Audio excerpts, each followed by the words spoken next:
kepada Inspektur Upacara. Hormat senjata!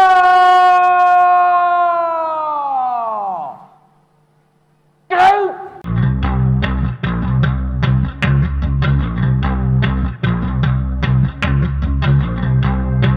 China Coast Guard, China Coast Guard, 5302. Coast Guard.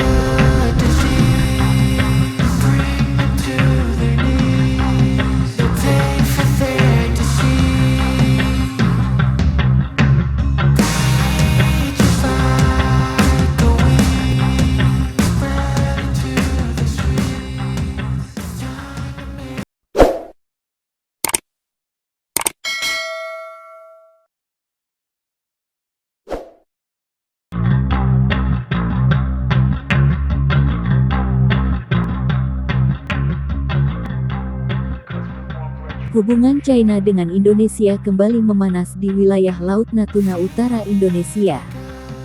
Pasalnya, China belum menarik klaimnya atas Laut China Selatan.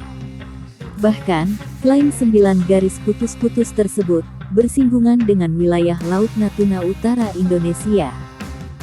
Lalu seperti apa respon Indonesia? Sebelum lanjut videonya, bagi kalian yang belum like dan subscribe, klik dulu tombol like dan subscribe di bawah ini. Agar Anda tidak ketinggalan info terbaru dari kami, karena like dan subscribe itu gratis. Serta dengan membagikan video ini ke teman-teman kalian, jadilah orang yang tidak ketinggalan berita dan mempunyai wawasan luas.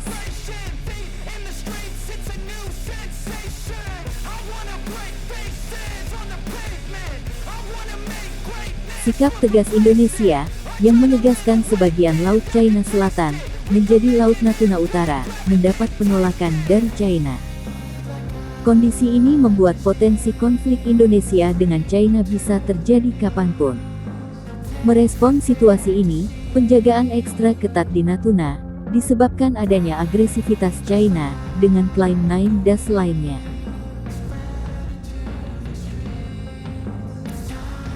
Tentara Nasional Indonesia sendiri, sejak bertahun-tahun lalu, sudah membangun pangkalan militer, yang berisikan batalion komposit di Pulau Natuna. Batalion komposit di Natuna ini, terdiri dari pasukan gabungan TNI 3 Matra di Indonesia. Tak tanggung-tanggung, Indonesia bahkan sengaja tempatkan alutsista terbaik TNI di Natuna. Analis senior dari Australian Strategy Policy Institute, Huong Letu mengatakan, bila Indonesia sangat berhati-hati dalam masalah Natuna dengan China. Indonesia sangat hati-hati, selektif tentang bagaimana, dan kapan bereaksi, dan menanggapi ketegasan China, yang bahkan disebut provokasi, di Laut Natuna. Jika para pengambil keputusan di Indonesia akan menyelesaikan masalah Natuna dengan dialog. Media asing juga mengungkap, bahwa pejabat senior Indonesia menjelaskan, jika militer Indonesia melakukan upaya tak terpublikasi tapi tegas di Natuna Utara. Fakta bahwa Angkatan Laut Indonesia dan Bakamla mengerahkan kapal perang, dan Coast Guard, untuk membayangi Hayang Dizi, menunjukkan posisi Indonesia. Tidak harus melakukan tindakan afirmatif seperti menimbulkan konflik atau semacamnya. Bukan tanpa sebab, Indonesia bersikap hati-hati terhadap China di Natuna. Indonesia haramkan Natuna dikuasai asing, terutama China, karena tak ingin mimpi buruk negeri ini menjadi kenyataan. Indonesia mati-matian, berusaha agar Natuna tak jatuh ke tangan China.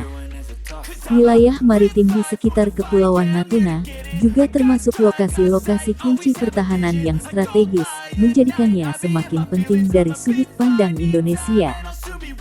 Jika Cina menguasai pulau-pulau ini, atau wilayah di sekitarnya, itu akan merusak posisi keamanan Indonesia, dengan memberi pasukan Cina tempat yang dekat, untuk melancarkan serangan terhadap Indonesia. Kedekatan pulau-pulau dengan Indonesia. menghadirkan risiko keamanan yang signifikan untuk pertahanan negara Indonesia, dan memungkinkan militer untuk memantau jalur perdagangan melalui wilayah tersebut.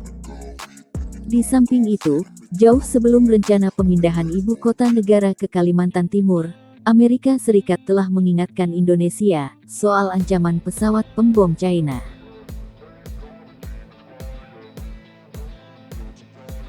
Sebuah lembaga pemikir Amerika Serikat telah mengumpulkan peta interaktif tentang bagaimana pangkalan udara, rudal, dan radar Tiongkok di Laut China Selatan yang disengketakan memungkinkan Beijing untuk memproyeksikan kekuatan militer hingga Singapura, Vietnam, dan Indonesia. Peta tersebut, yang disusun oleh Pusat Kajian Strategis dan Internasional, menggambarkan jangkauan senjata dan radar Tiongkok yang dikerahkan di berbagai pulau kecil dan terumbu karang di Laut China Selatan. Misalnya, mengklik tab pesawat pengebom. Peta menunjukkan bahwa pembom H-6 China yang berbasis di Pulau Wudi, sekitar 400 mil dari Hong Kong, dapat menyerang target jauh di timur Filipina, dan sejauh selatan Singapura. Pengiriman penting rute melalui Selat Malaka, dan ibu kota Indonesia Jakarta. Pesawat tempur J-11 China, dapat menjangkau hingga Singapura, Balikpapan, yang juga merupakan wilayah Kalimantan Timur, dan Laut Jawa, serta ke timur Filipina. Vietnam Selatan dan Malaysia akan berada dalam jangkauan kekuatan udara China. Rudal anti-kapal dan anti-pesawat Tiongkok yang dikerahkan di Kepulauan Spratly, yang merupakan sekelompok terumbu kecil di tengah Laut China Selatan, juga dapat menutupi sebagian besar wilayah. Sekitar 900 mil tenggara Hong Kong, dan sekitar 500 hingga 600 mil dari Manila dan kota Ho Chi Minh. YJ-62 dan YJ-12B, rudal jelajah anti-kapal, dapat menyerang sejauh pantai Vietnam, Brunei, dan Filipina Pulau Palawan. Rudal permukaan ke udara Haki-9 akan menutupi wilayah udara di sekitar pulau dan terumbu karang yang dikuasai China. Maka, tak heran jika kini Indonesia mati-matian menjaga Natuna agar tak jebol. Bahkan sampai memborong banyak alutsista untuk menjaga kedaulatan negara.